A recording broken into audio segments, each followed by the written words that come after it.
Staying with Europe, another major development. Sweden got its first ever woman Prime Minister today, but only for 7 hours. And this is not a record.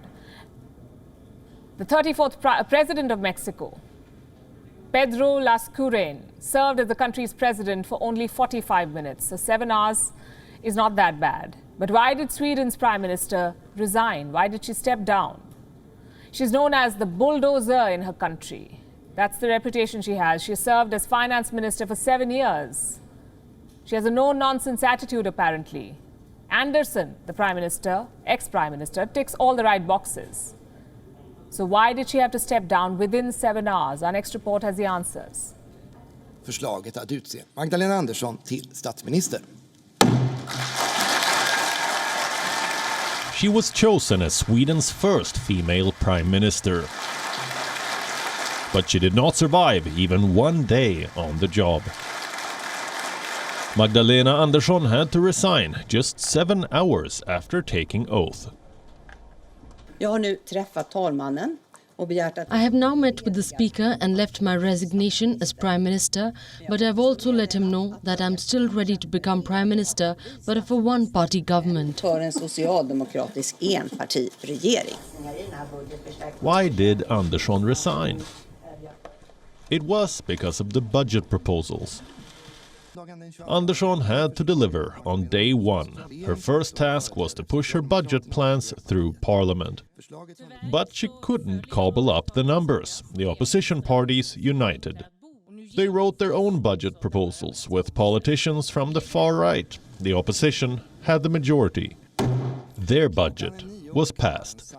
Andersson's coalition partners, the Greens, couldn't digest the defeat. They were outraged by the victory of Sweden's far-right politicians. So they pulled their support to Andersson.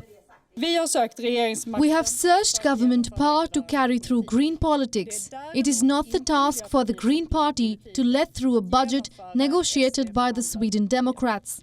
We have been clear on this point. We have our party members behind us in the standpoint that we cannot stay in a government that is forced to carry through politics that the Sweden Democrats has negotiated. She is not a rookie in politics, by the way. She is one of the senior leaders of Sweden's Social Democratic Party. Before her very brief stint as Prime Minister, Andersson served as Sweden's finance minister for almost 7 years. She describes herself as a nice, hard-working woman who likes to be in charge. Her colleagues in Sweden's parliament hold the same view. They know her as a direct and blunt leader.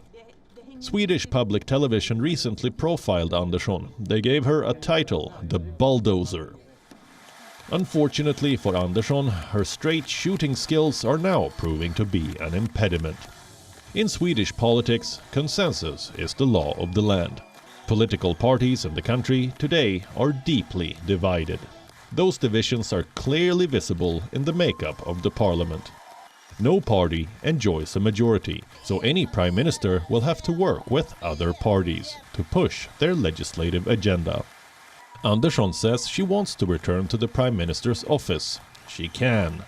But she surviving it will be a struggle, because she'll be leading a fragile minority government. Sweden is the only Nordic country to never have had a woman serve as Prime Minister.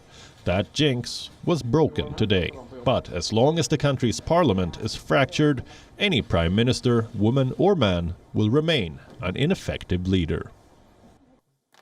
Bureau Report, WION, World is One. WION is now available in your country. Download the app now and get all the news on the move.